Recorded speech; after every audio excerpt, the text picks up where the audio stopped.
Great already. And I apologize. My head's going to be going back and forth, just going from my screens here.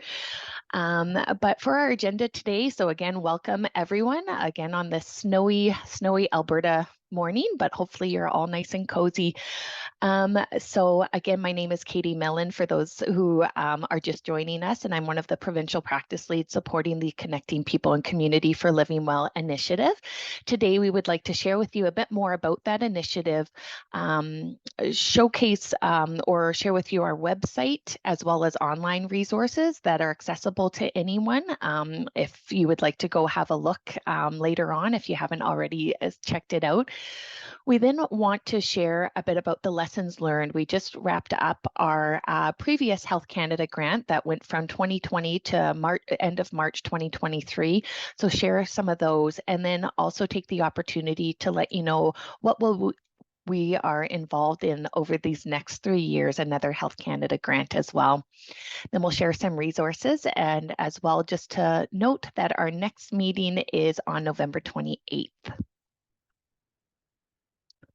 All right, so any questions or anything before we get started? Okay, great. So first, just wanted to flag, we are very happy to have a newly updated website. So we monitor this regularly and add things. So we like to keep it as updated as possible. So just wanted to take you through a few things just to see if there is interest to know where to find some of these things. So we do have a QR code, and also I'll just mention that we do share the slide deck after our meeting today as well. So you'll have that there. Oh, and sorry, I click the button. So our website is just here. Again, it's for anyone to see. It is an AHS external facing website. So I'm just pulling it up. It comes to this nice photo here. And just some things to flag for you. There's a bit of information at a glance. So these are all buttons that can take you into different sections about the work that we're involved in. So at a glance kind of talks a bit about what it is our initiative is about. A bit about that focus on well-being is in there, but also you can find a bit more since that's kind of the main. We're about supporting people to live well and really want to promote that well-being piece. So it kind of talks a bit more about why well-being. I'm just going to jump us into this model and resource bundle. So we'll touch on the model today, but just wanting to go back and get a bit more in-depth information. We have our model here, kind of what grounds us in this work and how we go about, or the approach that we take for this initiative. Also in here, we have our resource bundle. So we'll talk about it a bit today, but there's the competency framework. So again, you can access it here. And it comes on, and it's also available in French as well. We have our core principles, kind of our guiding lights. So if you want to learn a bit more about those, they're on here. And then you have full access as well to the well-being guide. We'll again speak to it today, but if there's interest in looking at it at all to better understand what it is, by all means, it is in there. It is a bit of a lengthier document. However, if there's ever any questions or anything, by all means, feel free to reach out to our team. And then just a few, you'll be able to see who's on our team. Also, I'll just show on the side here. So we do some features. So we recently, as mentioned, completed our 2020 to 2023 Health Canada grant. So we have a final report and summary here that is available for anyone to have a read. We also like to showcase some of the local stories as well as case studies. So if you're interested in hearing what some communities across Alberta have been involved in, they're there, as well as we do have some pandemic response case studies. So seeing how some of these community teams were able to respond to some of those challenges that I know we all faced throughout the pandemic. So I'd like to showcase some of the activities there. And then also evidence of impact. Just want to make sure, is my screen still sharing? Okay, sorry, I just don't see the red around it. So just to make sure. And then here, as you see, this section on the right is evidence of impact. This is really where a lot of our evaluation pieces have been placed. So activities and impact infographic, and wanting to learn more kind of what's come from some of the work or the communities that have been involved in this work. We have our final evaluation report as mentioned. There's the return on investment here as well. So a few other things, just again, if there's interest, just want to flag that it's there. There's also a way to get involved with the partners meetings, and even just to contact us. And last but not least, progress to date. So if anyone's interested in learning a bit more of the work, it started back in 2015, has really evolved throughout since its inception to what it is today, but a bit of more information there, just describing the work if interested or if new to this work. Also a bit talking about our current grant that we're now involved in over the next 3 years, which we'll touch on today, and a bit more there. All right. Any questions about the website before we? And I'll look to my team to let me know if you're seeing anything in the chat box or anything too, please. All right. So no questions that I'm hearing, which is fine. All right. So we wanted to, just with that progress to date, to kind of touch on quickly where we've just recently come from, and then we'll talk about what we're involved on in the next 3 years. So as I mentioned, the 2020 to 2023 Health Canada grant, we were involved in over the past 3 years and just wrapped up at the end of March 2023. This was really focused on still that rural focus. So we did have the opportunity to partner with 5 rural Alberta communities. They were Stony Plain, Drumheller, Westlock, Three Hills, as well as Innisfail. This is where we really focused on building and sustaining both that individual as well as the collective well-being in the community. So the focus was on persons living with dementia and carers, but also these multi-sector community teams. And you may have heard us speaking of this before, but it's really bringing together, not just looking at the healthcare sector, which sometimes gets that focus, but who are all the sectors within the community that come together to support people to be able to live well. We know that people don't live in their healthcare homes usually, that they live in community. So we need to make sure that we can provide those supports in the community. And that's what these multi-sector teams were able to do. So some of these sectors being health, social, community, business, volunteer, again, and each, what was always fascinating is each community, as we know, each, or things we often say is when you see one community, you've seen one community. So each team looked different based on who's in that community and the resources there. But it was really focusing, working with these teams to better support not only their own collaborative well-being, but also the well-being of persons living with dementia and carers in those communities. So what we did, and I'll touch on the model here shortly, but we did develop a model, and this was with the help of those 5 community teams that we worked with. And this again is the approach of how to do this work. We did also do an applied research study where we had the opportunity to hold interviews with persons living with dementia as well as carers across those 5 communities, where we were able to hear what supports their well-being and tease out different themes that came across, again, all the different interviews. And this is what helped make up our well-being guide. And then we also conducted focus groups with the community collaboratives to determine what is it that helps support their well-being as a collective.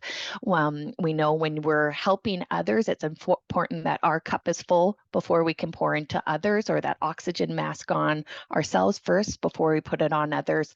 So at the same case here, making sure the collective well-being is just as important as that individual well-being of those that we're supporting to live well in the community.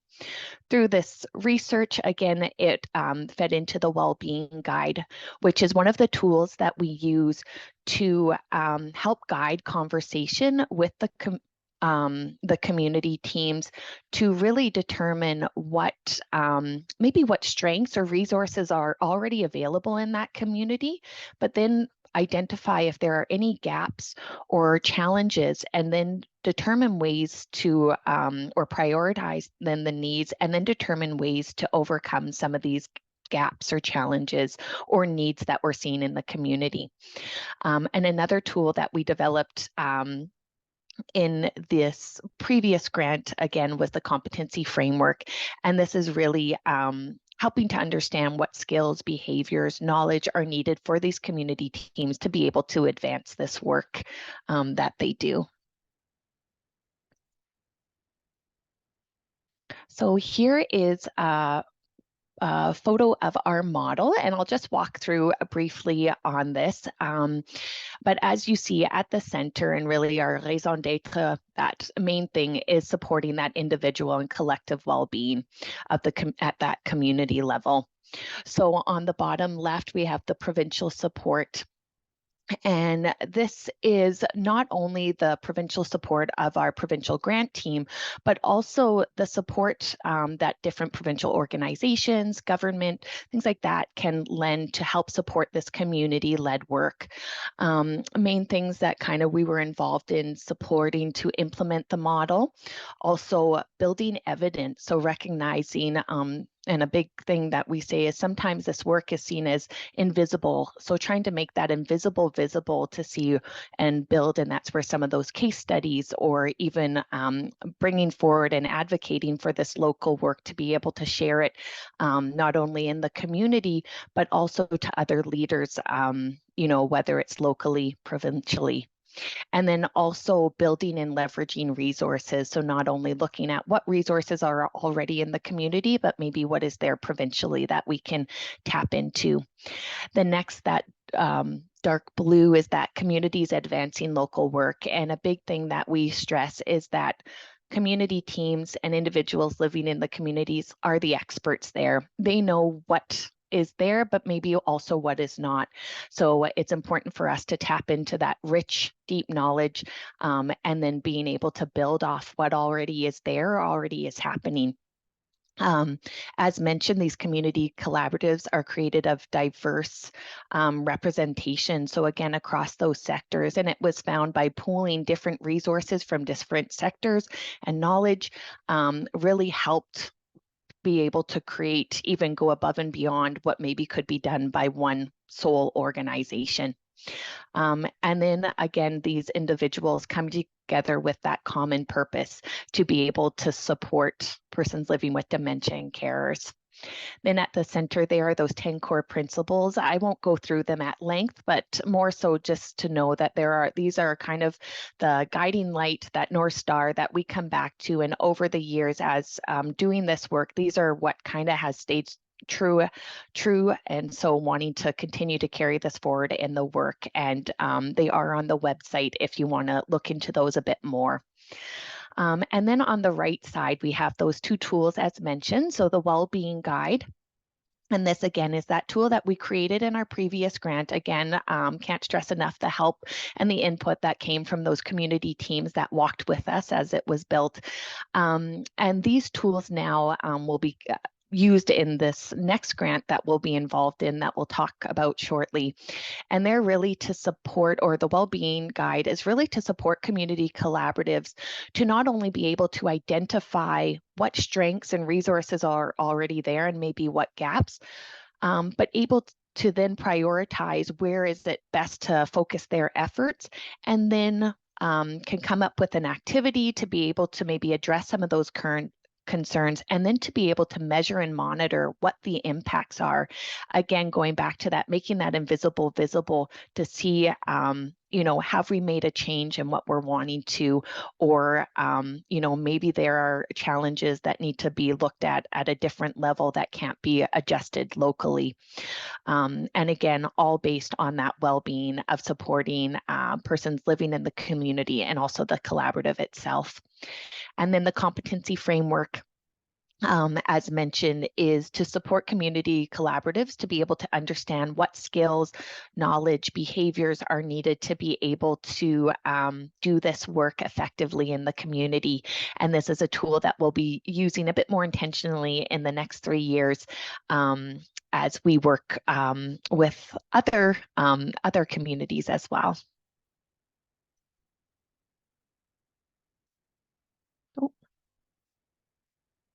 All right, so just thought would touch quickly and highlight a few of some of the impacts that that happened at that local level through the work that had been done. So as mentioned, these are the 5 communities, and again, these are just very much high-level highlights since so much more was done and came out of it. In Westlock, they were led by a core group of dedicated individuals, and they formed the Building Compassionate Communities Working Group. They really embraced hearing the voice of lived experience in these groups. And one thing that was unique for them is they also had a youth coordinator as one of the leads, which brought a different perspective to the group and really helped bridge that intergenerational gap with different programming. So one of the activities was to develop dementia sensory kits. And as you see in the photo here, there's a mother-daughter combo who helped build twiddle muffs for these sensory kits. Then at the top right here, Drumheller, a large focus for this community team was finding a way to connect with those that were harder to reach. And as if you look at the dates of this or the years that this initiative was held, it was over the pandemic. So as we know, the different challenges that came with that and what people who maybe already were isolated, how that became a bit even more pronounced. So the community team started making phone calls to build those kind of personal relationships, and then inviting these individuals to activities, and maybe they would come to one, which then filtered to more.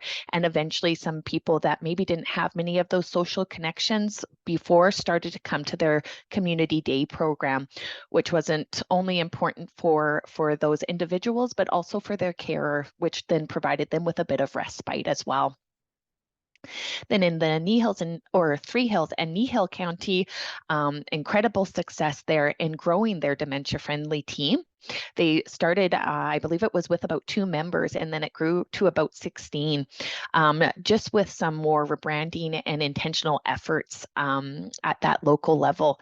They were also able to increase their volunteer base, which was imperative to be able to offer multiple different programs. And really, they strive to make any program inclusive of all older adults in the communities there that they served. Then in Stony Plain, they now have 2 carers that are members of their collaborative, and they were really intentional about making that a safe place.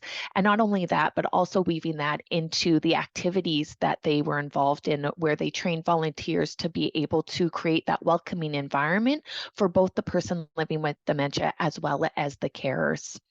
And then in Innisfail, their collaborative was able to create the Community Partners in Action Nonprofit Society. And they also were successful in developing and growing their virtual programming through their online platform of Let's Connect. And this offers a variety of different programs throughout the week for anyone across not only the community, but they had people from across the province and even people internationally, which was pretty neat to hear about. They also developed pop-up programs that would be from 2 to 4 weeks instead of going, months, which allowed individuals to try different activities without having such a long time commitment. And this also helped with the accessibility of volunteers, since it was a bit more easier to be able to commit to a shorter time frame. So lots of amazing work. And again, I'm just scratching the surface with some of these, what I'm sharing. I think one thing to note is when starting this initiative, we thought each community would have about 1 activity each, and then it extended to about, I think, over 60 activities. So it just shows the resourcefulness of these community teams and what can happen when you bring so many different people from different sectors together. And This is just a slide, our understanding impact, and really just showcasing how where there are so many kind of aspects to this type of work, and especially where it goes or in the community and across sectors, that we really needed a multifaceted approach to really evaluate and understand what kind of impacts does this work have. So I won't go too at length with everything here, but really, again, at that center is measuring that individual and collective well-being, and the community teams hearing, those anecdotal or just talking to individuals they're supporting, hearing how having these activities or what it really meant to them, how important that was huge. We did a principle focused evaluation, and again, if you're interested in reading that lengthier document, as well as there's a summary of it, it is on our website. We did community case studies. So again, just went for all the 5 communities to be able to showcase some of those work that doesn't always come just through the data and whatnot.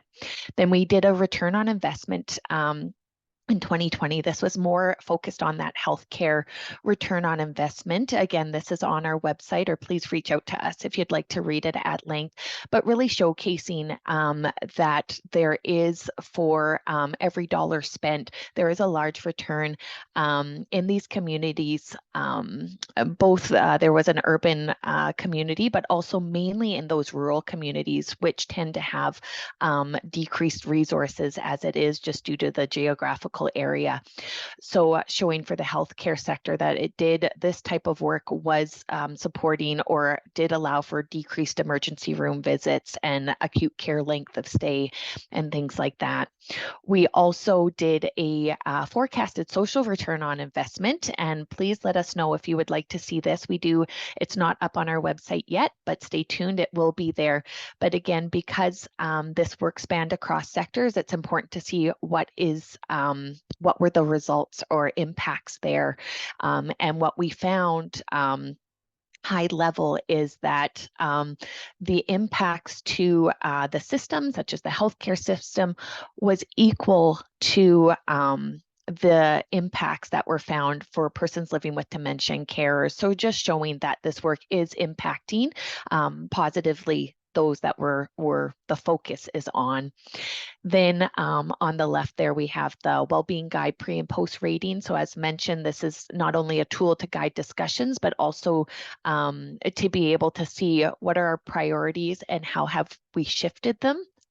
So we do a pre-rating. So at the beginning, it's kind of a traffic light. So red is high importance, need attention. Yellow is where maybe there's already work being done, so not as high a priority, but still need focus. And then green, where maybe we're in a good spot in this area, or there's stuff happening kind of just still happening, but not as in the forefront. And then you do that rating. So say where you're at, red, yellow, green at the start before you do an activity, and then we do it again at the end and see how that shifted.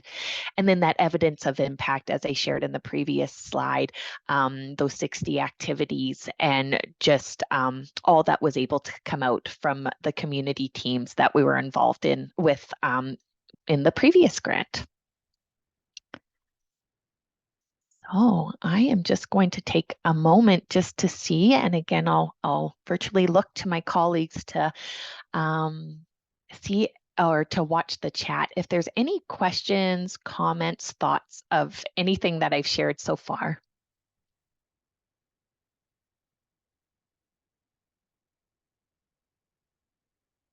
Okay. All right. Well, please just stop us if there are. Otherwise, I'm going to pass this over to Sharon. Thanks, Katie. Just checking that my audio is okay. I've been having gremlins this morning. It's okay. Yes. Good. So we had the chance after our last grant to really reflect on what has evolved over the course of this work since it began, and came down to 8 lessons learned, which we divided into sections that are lessons learned that our grant team was able to glean as well as what might be some good lessons for AHS to understand as an organization, and as well then communities participating in the work. And we did have a chance to validate the community learnings then with some members of the community teams from the last grant. So I'll just get you to go to the next slide, Katie. And our first lesson is engaging those with lived experience. What came through again and again is that this isn't just a one and done, that there has to be that meaningful and ongoing engagement. And that can really have a profound impact on decisions that are being made, not only at that individual level, but within communities and at a system. So just keeping that in mind as something that is important. And of course, from the team's perspective and in the communities, having that voice of lived experience able to inform local needs is so important. So lesson 2 was with respect to well-being and how that approach can really impact communities, individuals, communities, and systems. And it helps to keep the focus on the work on those that it's intended to support. So, often there can be a drawback to improving processes rather than improving experiences or outcomes for those individuals. And so the well-being approach really draws it back to being strengths-based. And the guide that Katie spoke of, it's really a resource then to spark conversations and promote change. And of course, over time, that well-being approach then can be used to inform decisions. Lesson 3 is around trust and relationship building. And one of our supporters of the work often is quoted as saying that relationships are the currency. And I think the work that happens at that community level is certainly evidence of that, but as well as our grant team and AHS as an organization, building that trusting relationship is really foundational and fundamentally important. So oftentimes it is something that is worked on in the early stages of work to get some feedback, and then it tapers off, but it really is something that needs that ongoing investment. And what also came clear was that once that trust is eroded or that relationship in some way is fractured, that it takes a long time to build the trust back. And it's something that as a grant team, we certainly take hold to high importance is being responsive and understanding the communities and keeping good relationship with our partners in the community. I think the community partners were very open about how sometimes their relationship at that local level has been fractured with AHS in decisions that have been made seemingly in isolation of local needs, and that it does take a long time to build that back. Lesson number 4 is around consistent resources. And I think for those on the line who are involved in this type of work or any type of work, there's a acknowledgement that there is some ongoing support and resources need, whether it's financial, operational kind of support or program support or time for individuals to participate in the work. Often the work is described as those in the community as being done off the side of their desks. So not something that their full job is for, but one of the many jobs that they do. And oftentimes that local work can be grant funded as well. And seeing the impact of the grant funding, and then when that grant funding ends, certainly affects the sustainability. So what we did learn as well at a conference we were able to attend in April was that globally there is very limited or to no resources available for this type of cross-sector work, and the importance of injecting that into the system. So our 5th lesson is around efforts to leverage existing resources supports that sustainability. And what became clear for us as a grant team is that these resources that can be leveraged are available within the community, within our province, within our country, and international experts who have been working in this. And so trying to build our network at that grant team level with those who have ventured down this path before, but then also for the community teams to look at developing those diverse relationships locally, which really afforded them the opportunity to do different things, to access different spaces, and to tap into the diversity of the group that was there. And so building those relationships gives that opportunity to leverage those resources and have some sustainability built in. Lesson number 6 then is around evaluating or understanding this type of work, and it's best done by using a multifaceted approach. Katie, a few minutes ago, talked about that kind of honeycomb shaped diagram and the different things that we've done in this work to kind of demonstrate impact. And one of the things that became explicitly clear was that there isn't one correct way to do that. And in fact, it must be done in many different ways, which really honors the multi-sector approach. The social return on investment, again, that Katie spoke of, was great to start identifying the impact on the individuals it's intended to support, but then also at that system level. And so doing different types of evaluation or using different modes of understanding impact, such as case studies or stories, really starts to tease that out and is necessary in this complex and layered work.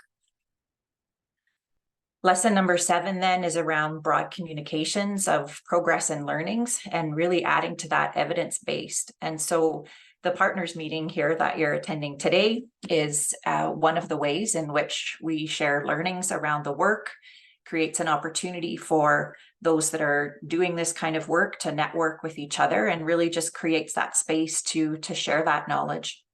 One of the other things as a grant team that we tried to hold true to is to create documents that have multiple uses. So sometimes in programs or organizations, there can be internal facing documents that serve a need potentially internally, but then don't add to the value or the utility of what those you're participating in the work with use. So we really took our lead from the community teams and their requests to have documents or resources that they can then share across their local community or with their respective leaders to describe the work and understand the impact. So things to consider in that communication as well. And our final lesson is around the partnering across sectors and supporting sustainability. And really it comes back to that relationship part as well.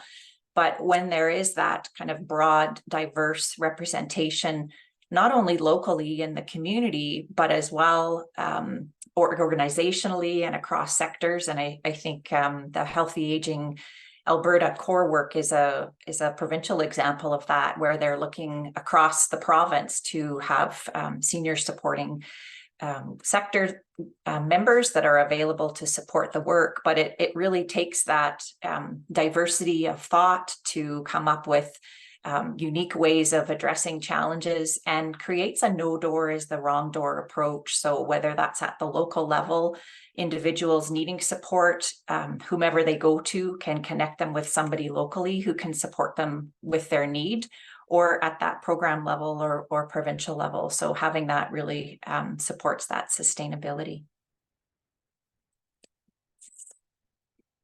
So a quick check-in then, if there's any questions or comments from folks on the line around those lessons, if they resonated or something was really sparked a thought in your mind.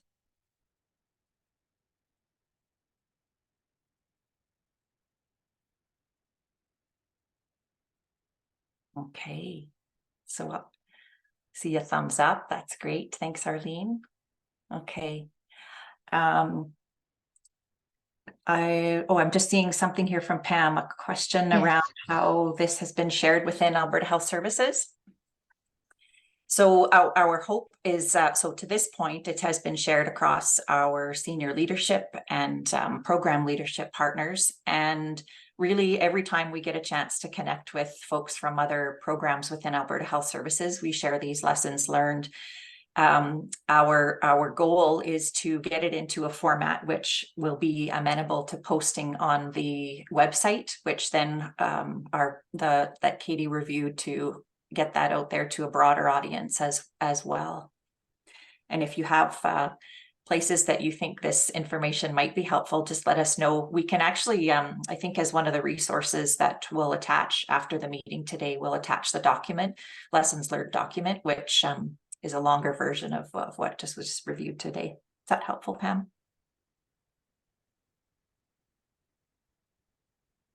Okay, great. Thank you for the question. Okay, so I will hand it over to Blair that'll talk about these next 2.5 years. I guess we should change this slide. Time is going by. Okay, thank you, Sharon. Well, for those of you that don't know, my name is Blair Wold. I am the new practice lead supporting this initiative, joining the team in the summer, but have been with AHS for some time in different roles. So as Katie and Sharon talked about, the model, the competency framework, the lessons learned, all of that we'll be taking and moving forward with for the next 3 years, or as Sharon said, 2.5 now. The next grant is, again, a Health Canada grant, and it was from April 2023 to March 2026. So the 5 activities that we'll be looking at are the same ones that were part of the initial grant, but just building on everything. So the first one is that sustain activities from what we saw with the 5 communities from before. So they are 4 of them are continuing with the work. So they'll be doing that for the next 2.5 years, building off what they learned, looking at new activities. Spreading, so we'll be supporting new communities and looking at individuals affected by dementia and their carers and those rural communities again. So we're looking, I think, at maybe, well, we're not putting a limit on it, but right now there's 2 or 3 communities that are interested in that work.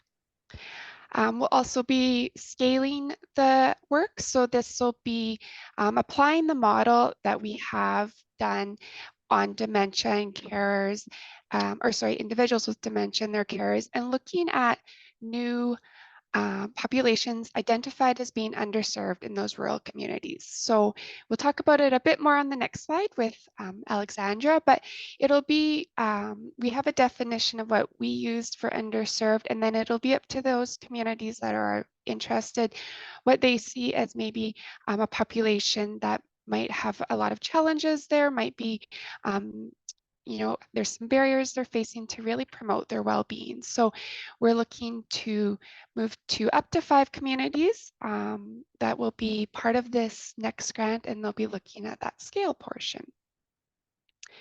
Next, we'll be continuing with the knowledge translation, the policy and infrastructure, including provincial workshops, which hopefully we'll be able to talk about briefly before the end of our meeting. So this, again, as both Katie and Sharon looked at, we'll be looking at that impact of what the work is, those lessons, building further evidence from the model and the work being done to support well-being, and then looking at what we can do to, one is share the information and results to have stronger collaboration, but also taking it to policy, informing within AHS, government, other partners, locally for rural communities, provincially, and even nationally. And so it'll be how we can better understand what infrastructure is maybe needed or can be change, but also policies to put in place to really support multi-sector communities, but also support that well-being that is in those communities and how to best support the individuals that are identified. It's really being that voice to take what we learn, the work that we're able to do, and inform policy and infrastructure changes and systemic change. And then there'll be the evaluation and the SROI, so social return on investment. Again, what we've done before, we'll be expanding on that depending on how the learnings go. We again will follow a principle focused evaluation, working with our AHS health services knowledge evaluation team, I think is their acronym. And then for the SRI, we'll also be, focusing on that and seeing what that result looks like. So I will pass it over to Alexandra, let her introduce herself, and then she'll talk more about the scaling activity and the work that she has done on that. Yeah, thank you, Blair. So my name is Alexandra Timchuk. I'm the new research coordinator for this grant project. So I just started back in the middle of June. And I will be mostly focused on the new scale activity. So what the scale activity will focus on, like Blair mentioned, is taking that well-being model and also just the competency framework and everything that we learned in the previous grant and applying it now to new populations within rural communities, in addition to different populations that are outside of people living with dementia or their carers. So the first thing that I did over the summer was we looked at different literature review as well as gray literature to identify what potential underserved populations exist here in Alberta. And we developed a document that we shared with different potential communities, and they can use that document to decide just to help them brainstorm what kind of underserved populations might exist in their communities. So far, we've heard from a couple of communities. So, for example, one community identified older adults, so specifically individuals who are 60 years of age and older. And another community, for example, identified people who are low income or housing insecure. And so we'll be working with those communities and those underserved populations. We'll be conducting focus groups to just understand just the impacts of well-being in their community, and just also applying that well-being guide to those communities as well. Great, thank you, Alexandra. Okay, going back to our fourth activity, the knowledge translation. So what we're hoping or planning for is offering 2 provincial learning workshops. So right now we're looking at fall of 2024 and then again in 2025. This is very early stages, so we have no details to share. It's more of a heads up. Mark it in your calendars for just 2024. But in saying that, asking if anyone is either working on or involved with or aware of other workshops that may be going on in the province on dementia, aging, older adults, anything kind of like that in those topic areas, let us know, because there may be opportunities to collaborate, to maybe further support that. Yeah, and we would be interested to know if there's something already out there. But as we do get these confirmed, we will definitely send out details and share with everyone, and hopefully everyone can attend. Okay. Any questions or anything anyone wants to bring up right now? We may actually have a few minutes, Sharon. Sharon Anderson, if you want, you can present. You will have a couple of minutes if that works. Oh, sure, absolutely.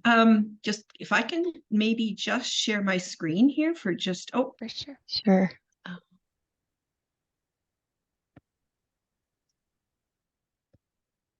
There you go, Sharon. okay.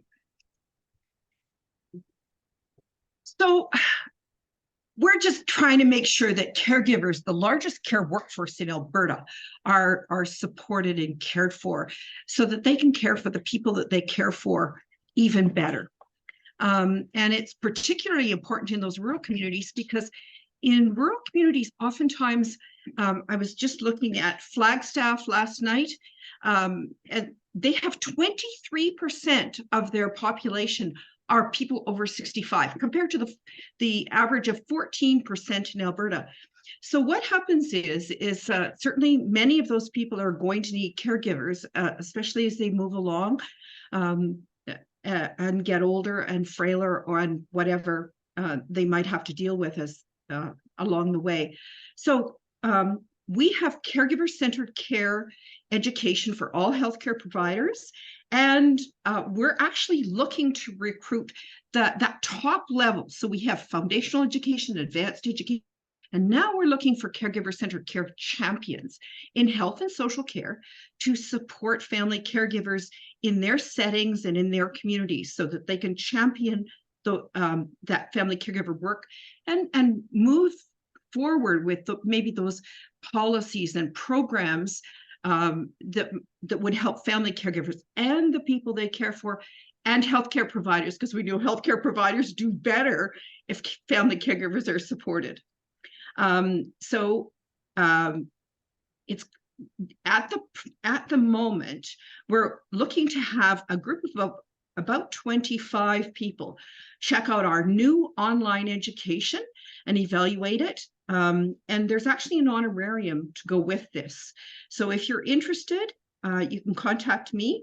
I've put the link in the chat.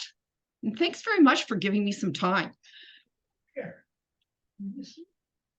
Thank you. So for those of you that don't know, that was Sharon Anderson, and we jumped into it before I could introduce her, but yes, caregiver-centered care. So she has the information in the chat. We'll probably be sending it out with part of our documents that we will send after this. And then anyone have any questions or anything for Sharon right now while we are here?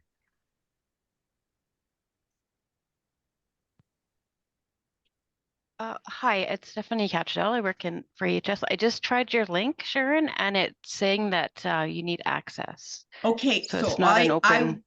Yeah, I will do that. This is something that I always am challenged by. So let me just go in here and make sure that it's, because I have shared it, and if not, just email me sdanders@ualberta.ca and I'll send it to you. Perfect. I'll also share that link and Sharon's contact information in the follow-up email that I send with the recording of this this session. So Great, thanks, Kate. Okay, thank you, Stephanie. Any other questions? Anything anyone or comments? Anything anyone wants to share with us?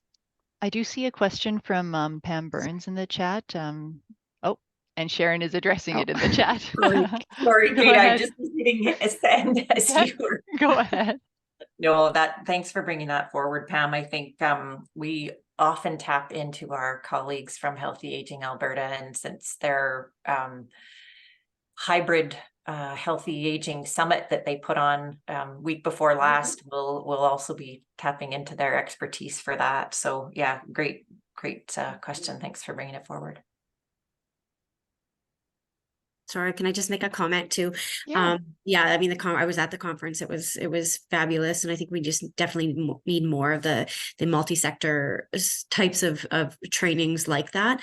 And that's why I suggest CORE, because if we can all kind of get, like, community and health, get on the same hub of information and access to the same types of information, it's going to help build those relationships that much more quickly and get us all kind of looking through the same lens, if you know what I mean.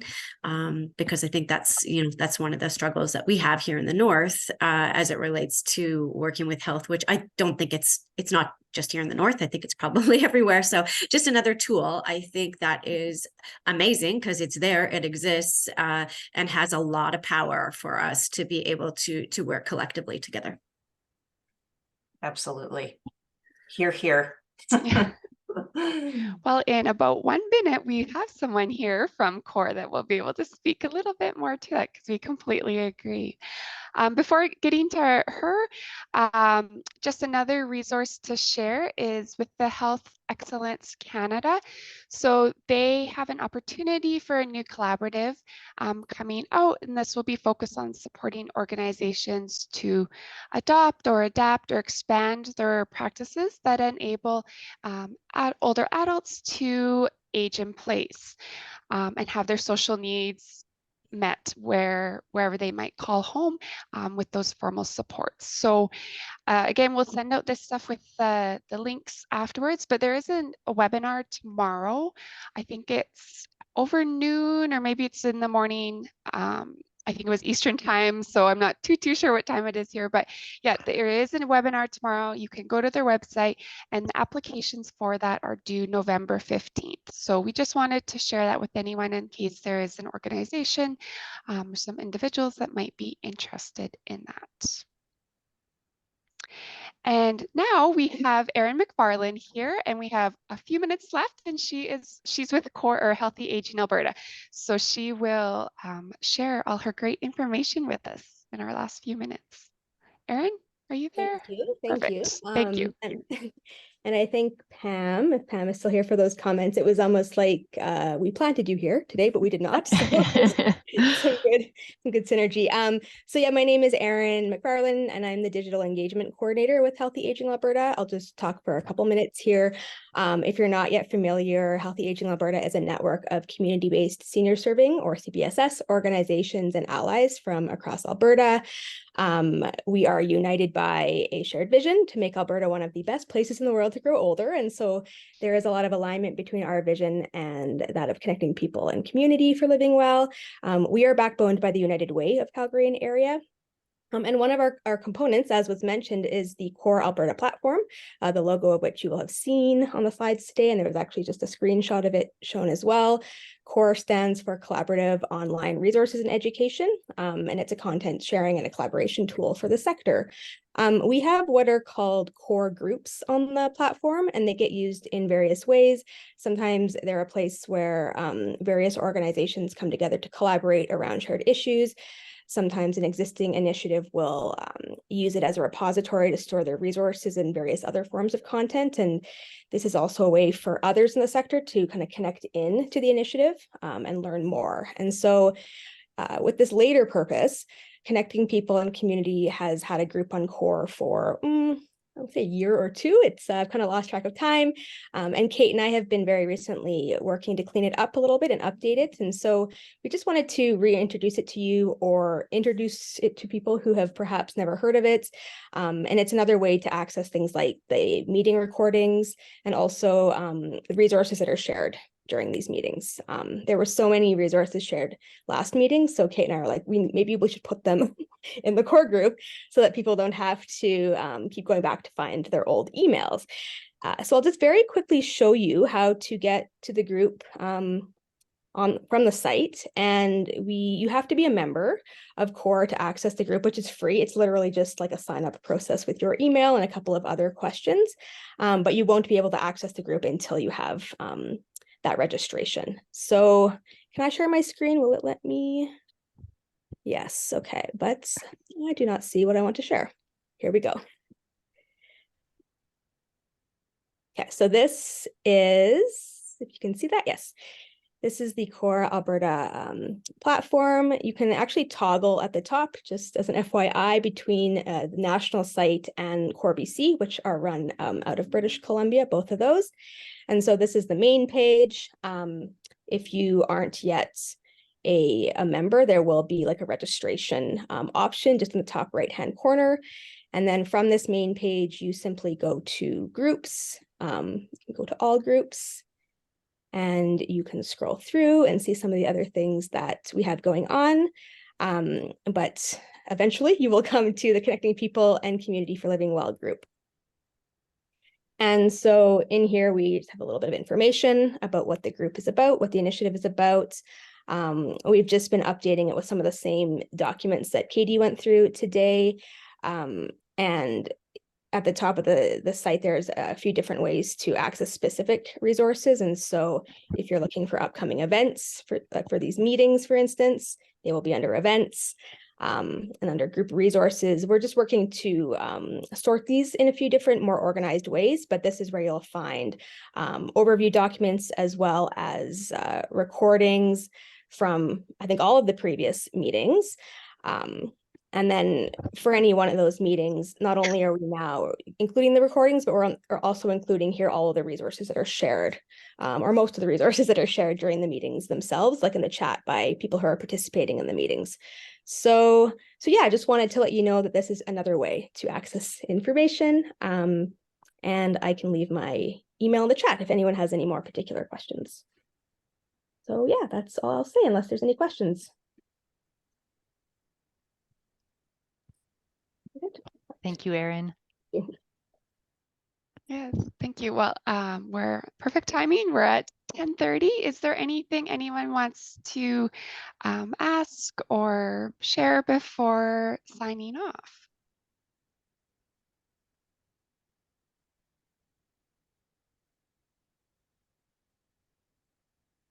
Well, if not, I thank you all for attending today.